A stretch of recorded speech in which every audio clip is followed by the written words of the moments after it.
નમસ્તે મિત્રો, સ્વાગત છે તમારું મારા આજના નવા વિડીયોમાં।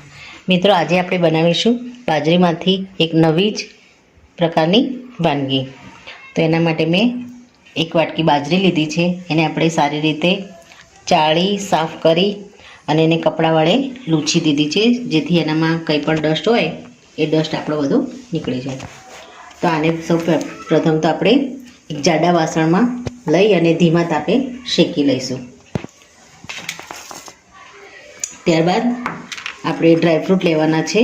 ડ્રાયફ્રૂટને આપણે કટિંગ કરીશું। કાજુ લીધા છે, પિસ્તા, દ્રાક્ષ અને બદામ। તો સૌ પહેલાં આપણે બાજરીને જાડા વાસણમાં લઈ અને શેકી લઈએ। મિત્રો, આ રીતે આપણું જાડું વાસણ ના હોય તો આ રીતે એના લોઢી મૂકી અને એના ઉપર આપણે આપણું વાસણ મૂકી અને ધીમા તાપે આપણે બાજરીને પહેલાં તો શેકી લઈશું। આપણે આને એકદમ ધીમા તાપે શેકવાની છે। જો આપણે ગેસને ફૂલ રાખીશું તો બાજરી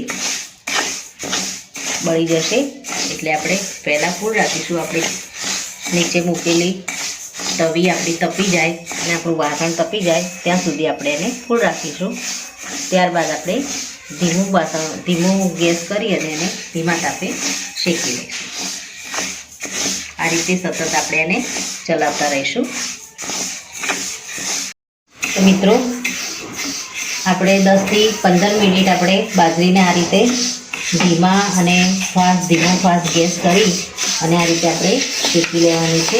આ પ્રોસેસમાં આપણને થોડો ટાઈમ લાગી શકે છે, પણ આપણે ઉતાવળ કરવાની નથી અને આ રીતે આપણે ધીમા તાપે અને વાસણ થોડું ઠંડુ થાય એટલે તાપને હાઈ કરી દેવાનો અને તે ધીમા અને ગરમ તાપે આ રીતે આપણે શેકવાની છે।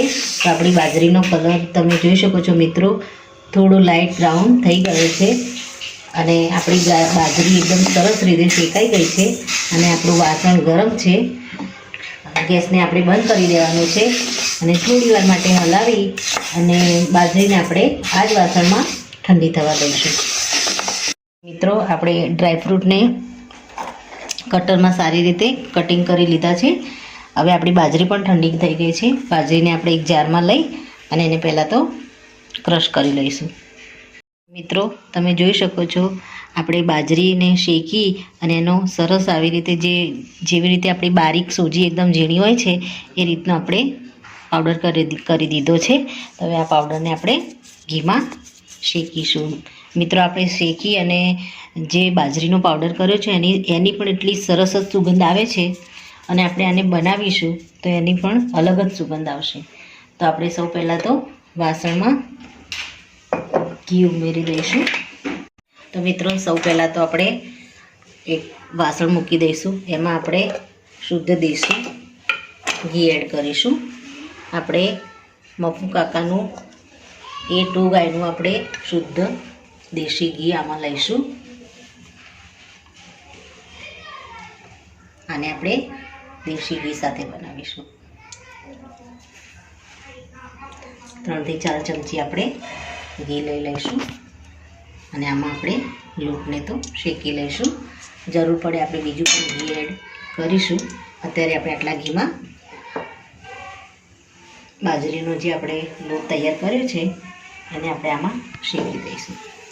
તો આપણું ઘી ગરમ થઈ ગયું છે મિત્રો। હવે આપણે લોટને એમાં એડ કરી દઈશું।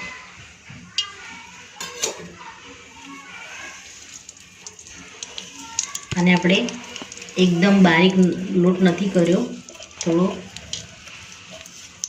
સોજીના જેવો જ રાખ્યો છે, એટલે આપણું એકદમ ખસ્તા એવું અને સ્વીટ અને શિયાળામાં એકદમ પોષણયુક્ત આપણે આ વાનગી રેડી થશે।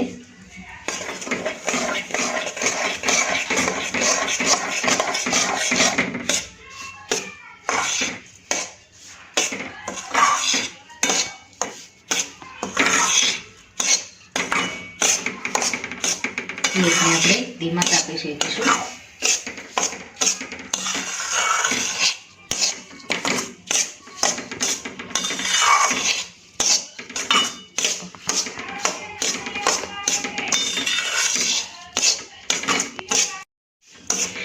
મિત્રો આપણે ધીમા ગેસે શેકીએ છીએ એમાં આપણે એકાદ ચમચી આપણે સોજી પણ એડ કરી દઈશું, જેથી આમાં સોજીનો પણ થોડો ટેસ્ટ આવે.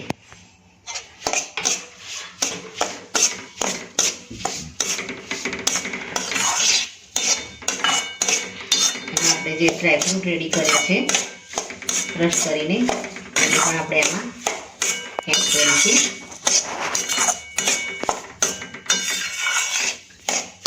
હવે આપણે આમાં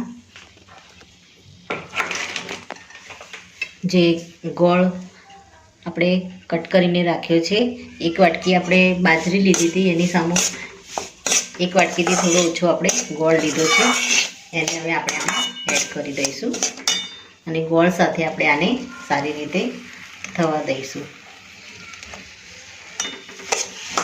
ગોળ આમાં ઓગળવા દઈશું.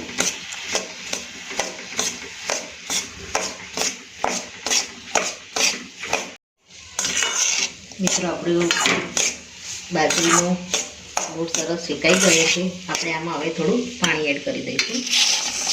2 ગ્લાસ જેટલું આપણે એમાં પાણી એડ કરીશું, જેથી આપણો લોટ એકદમ સારી રીતે ચડી જાય.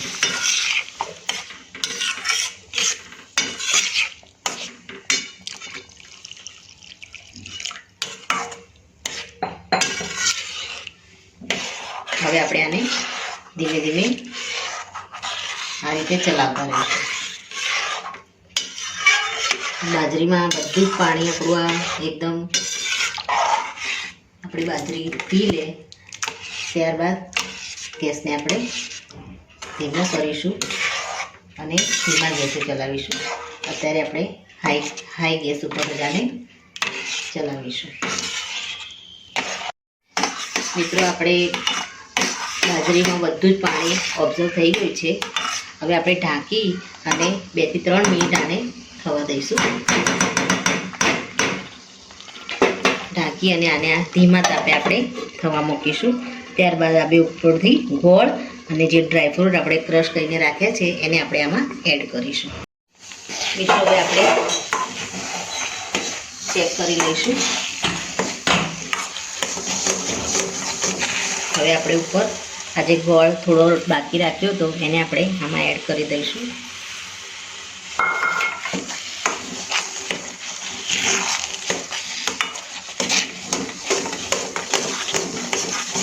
ત્યારબાદ આપણે જે ડ્રાયફ્રૂટને આપણે કટ કરીને રાખ્યા છે એને આમાં એડ કરી દઈશું અને આપણે આ રીતે હલાવીશું.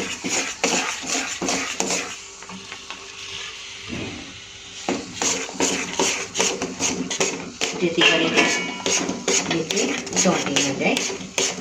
ત્યારબાદ જાયફળ અને ઇલાયચીનો પાવડર આપણે કરીને રાખ્યો છે 1 ચમચી, એ પણ આપણે આમાં એડ કરી દઈશું.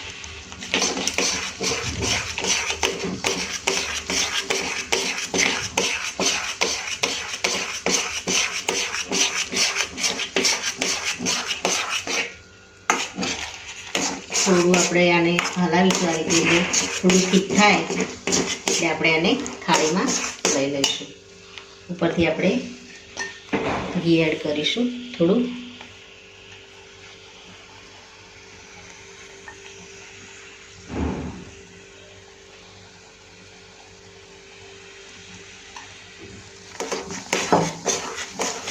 આપણે સારી રીતે ઘીમાં આપણે હલાવીશું. ત્યારબાદ આને આપણને લાગે કે થાળીમાં પાથરવા જેવું છે એટલે આપણે આને થાળીમાં પાથરી દઈશું. થોડું આને આપણે હજુ ઠીક થવા દઈશું. ધીમા તાપે હલાવીશું એટલે આપણો ગોળ પણ ઓગળી જશે અને થોડું ઠીક થઈ જશે અને આપણે થાળીમાં આસાનીથી આપણે એને પાથરી શકીશું. તો મિત્રો બધા ડ્રાયફ્રૂટ અંદર એડ કરી દીધા છે. બાજરી, દેશી ગાયનું ઘી. શિયાળામાં તો આ રીતે તમે બનાવીને ખાઓ તો આખો શિયાળો ઠંડીમાં પણ રાહત રહે છે. તો મિત્રો આપણા બાજરીના કકરા લોટમાંથી મસ્ત એવી વાનગી બનીને રેડી થઈ ગઈ છે. તમે જોઈ શકો છો સરસ એવું આપણે વાનગી બનાવી દીધી છે. હવે આપણે ગેસને બંધ કરી દઈશું અને આને આપણે થાળીમાં લઈ લઈશું. તો મિત્રો થાળી પર આપણે ઘી લગાવી દીધું છે. આ રીતે બધે આપણે ઘી લગાવી દઈશું. હવે આપણે આને થાળી પર પાથરી દઈશું.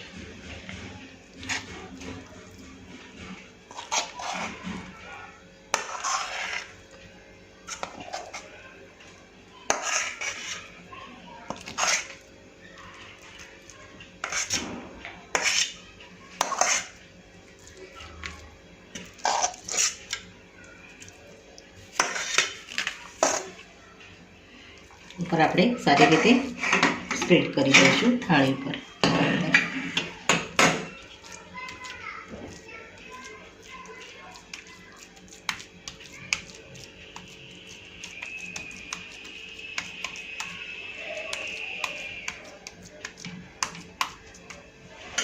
ઉપર આપણે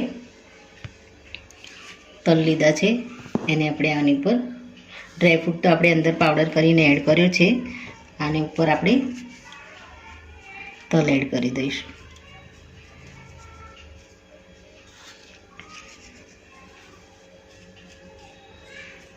તો મિત્રો આને તમે સુકાય એટલે એને આપણે પીસ કરી દઈશું.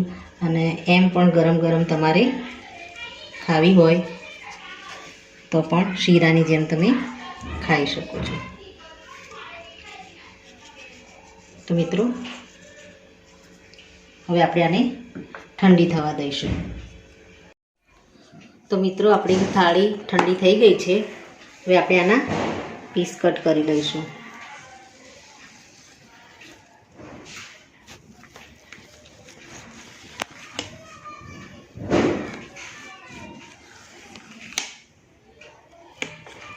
આપણે આની ઉપર થોડા કાજુ મૂકી દઈશું. તો મિત્રો રેડી છે આપણી મફુ કાકાના શુદ્ધ દેશી ઘીમાંથી બનેલી શિયાળુ સ્પેશિયલ બાજરીની યુનિક વાનગી. તો મિત્રો આ સાથે મારો આ વિડીયો અહીંયા પૂરો થાય છે. જો મારો આ વિડીયો તમને ગમ્યો હોય તો લાઈક કરજો, શેર કરજો અને તમારી ચેનલ દેશી સ્પૂનને સબસ્ક્રાઈબ જરૂરથી કરજો અને કમેન્ટમાં જરૂરથી લખજો કે મારી આ બાજરીમાંથી બનેલી યુનિક રેસીપીનો વિડીયો તમને કેવો લાગ્યો. ફરી મળીશું એક નવા જ વિડીયો સાથે. ત્યાં સુધી આવજો મિત્રો. Thank you.